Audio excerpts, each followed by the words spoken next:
Ladies and gentlemen, boys and girls, children of all ages, I proudly present to you my March 18th, 2013 Raw review / rant. And not just the matches itself that pissed me off in this Raw.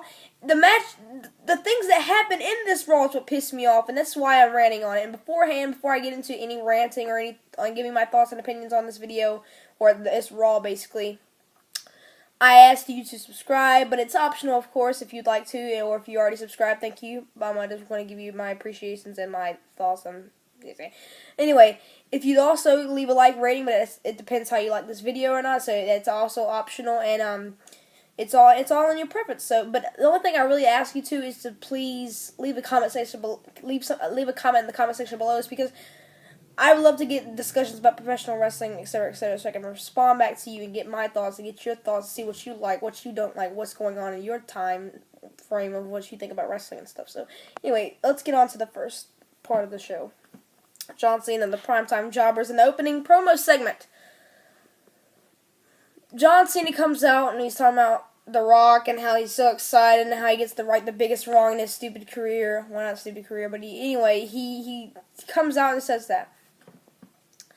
John Cena, he's just going off on a limb here, and then the Primetime Players music hits, and Rufus Pancake O'Neal, I don't even know if it was O'Neal or not, but I really didn't care about this promo segment, because the Primetime Players haven't won a match since July. They haven't won a television match since July. Half the fact because they haven't been on TV, first of all, and second time they're just jobbing out when somebody's being blindfolded or their arms tied behind their back.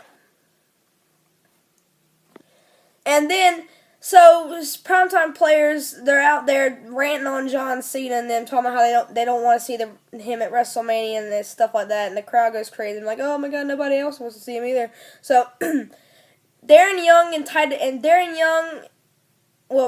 Titus O'Neal tells Darren Young, oh, you should wrestle him. So John Cena and Darren Young, they both wrestle. Not a great match at all.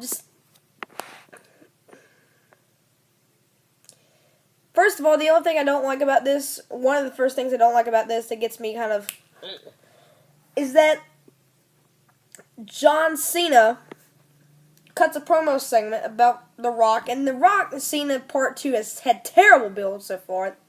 Not really good build at all. Because Rock, first of all, is not even there. That's besides the point. I'll get to that later.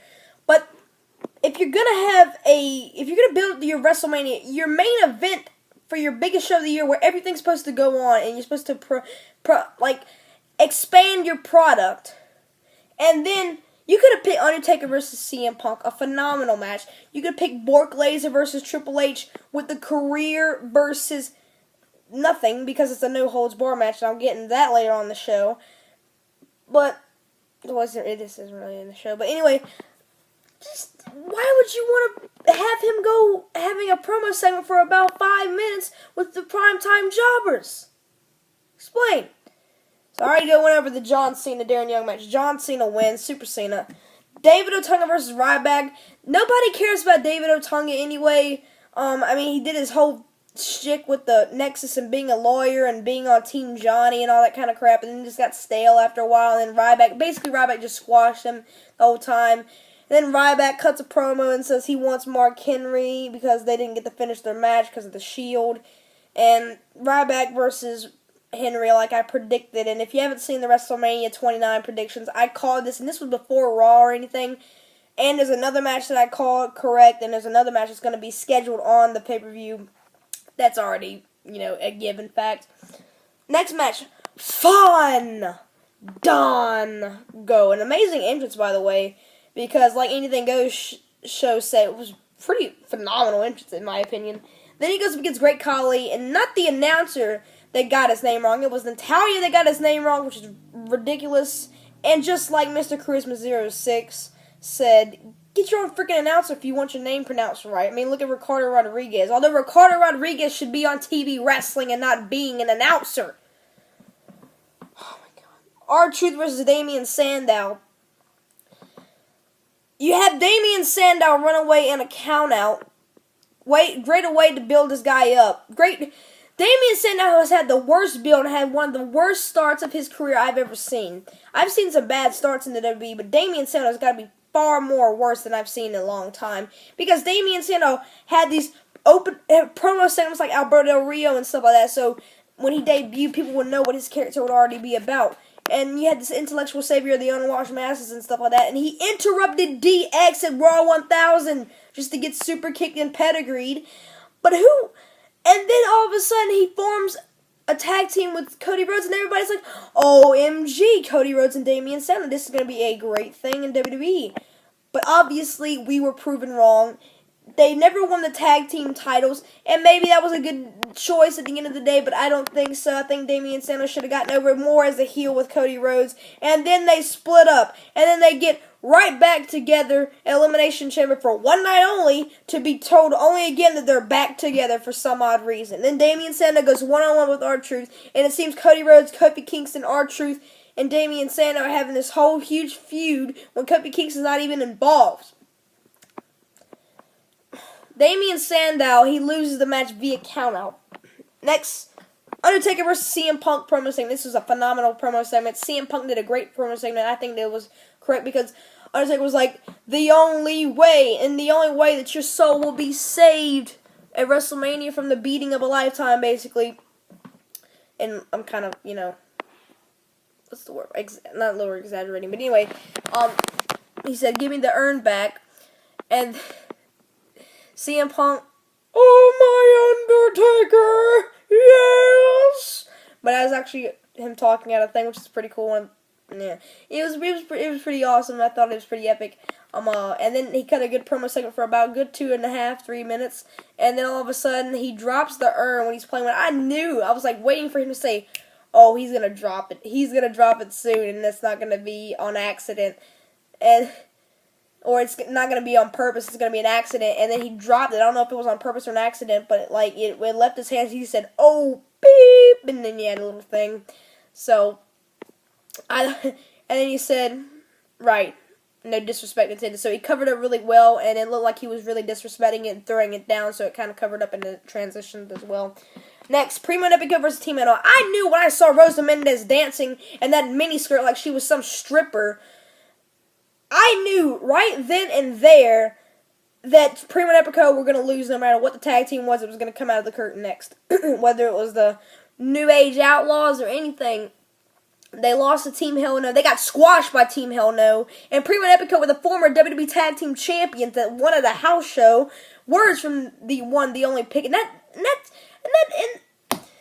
just makes me mad because Primo and Epico, they are two very talented young stars who could be a really huge breakout superstars if they made a cruiserweight championship division, but they obviously are not, because if they did, these guys would be the first two that would shine, especially Primo and Epico, because they are very talented, but they're not utilized as they should be in WWE. I mean, heck, put them up against freaking Yoshitatsu and Alex Riley or something. Get all four of those guys on TV and get Primo and Epico the win to give them some heat, keep them relevant, and get them more tag teams to face so they can build up to a number one contendership, because after Team Hell No loses the tag team titles and they disband, and when Dolph Ziggler's going on to the main event scene and Biggie Langston's going to go to the mid-card, then who else is going to be the WWE Tag Team Champions at the time? Not the freaking Chipping Whales with Tensai and Brodus Clay. God, WWE. Alberto Del Rio versus Cody Rhodes. Good match, I must say. It wasn't. I mean, they're building up the World Heavyweight Championship. They're building up the World Heavyweight Champion. I'm really excited because as much as Cody Rhodes needs this, this big push to the main event, which he should have a main event push, but they're building up the World Heavyweight Champion and Alberto Del Rio as a face to make him believable, as to be able to beat Jack Swagger or anything like that, even though anybody can beat Jack Swagger according to 2012, 2011 win-loss record.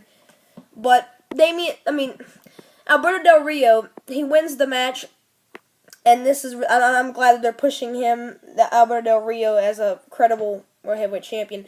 And also, we have Cody Rhodes, at the end of the match, he rolls out of the ring, and Alberto Del Rio, and all of a sudden, Ricardo Rodriguez ankle gets snapped, and then basically he's like rolling on the floor and stuff like that. I really didn't watch the rest of that. I just flipped back to the the bracketology because I'm really into that college basketball kind of stuff. And the phone's ringing, but I'm not answering it. Orton and Sheamus versus Drew McIntyre and Heath Slater. Randy Orton, Sheamus. Again, Drew McIntyre, the chosen one, handpicked by Mr. McMahon, and now he's a joke in 3MB. Heath Slater, no future, no direction for him. Orton and Sheamus just to get them to get over, even though they really don't need to get over by beating 3MB. Kofi versus Ziggler. Again, two jobbers in the ring that are wrestling each other. Wrestling.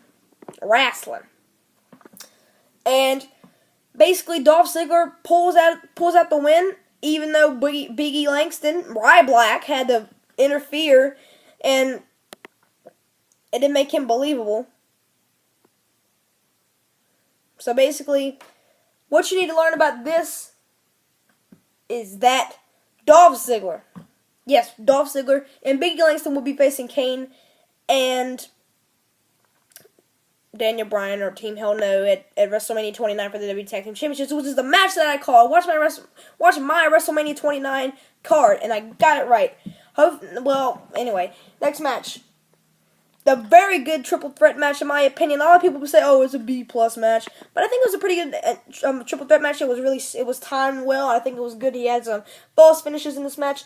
The Miz versus the Intercontinental Champion Wade Barrett versus Y2J. I was really mad because Chris Jericho didn't win because I'm a Chris Jericho mark. Or the Miz would have won, that would have been fine because I like Wade Barrett, but he's been buried too much, and I don't think he's credible to the Intercontinental Championship anymore. And I think that if Chris Jericho would have won, Wade Barrett would have made himself relevant by losing to try to get a rematch clause and by trying to face Miz or Chris Jericho. And early in the night, Chris Jericho was making a phenomenal impersonation of Fandango, trying to get Fandango. I didn't even say it right then. But basically, he was like, "You will learn how to pronounce my name right." And I thought he was going to screw him or something like that and do his, take his heel or something like that and just throw it at Chris Jericho.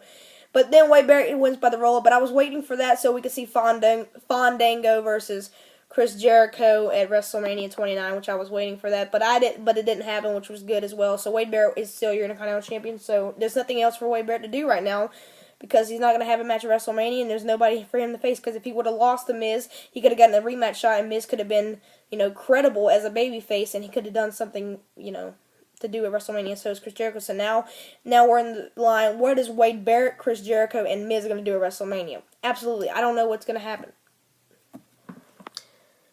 Triple H versus Bork Laser contracts. I know that Bork Laser wasn't even there. It was Paul Heyman there. So Paul Heyman versus Bork Laser. That would be a fun match. Triple H versus Brock Lesnar. Contract signing. Basically, Triple H didn't know what the stipulation was until the end. And then he stabbed Paul Heyman with the pin. That was a really pretty good spot. I mean, basically Triple H got Paul Heyman a little bit of blood, but that wasn't it. But that was pretty much it. Triple H just ran through security when Paul Heyman said something about Stephanie McMahon and stuff like that. So that was pretty good. And then all of a sudden Bork Laser came out, and then he said, and then Paul Heyman grabbed the mic and said, "Okay, it's gonna be no holds barred match." And the other thing is that if you lose, your career is over. Although Triple H doesn't wrestle full time, so that's pretty much it, guys. That's all what happened on Raw. Hopefully this was enjoyable to you all, and that's pretty much it. CB146 out.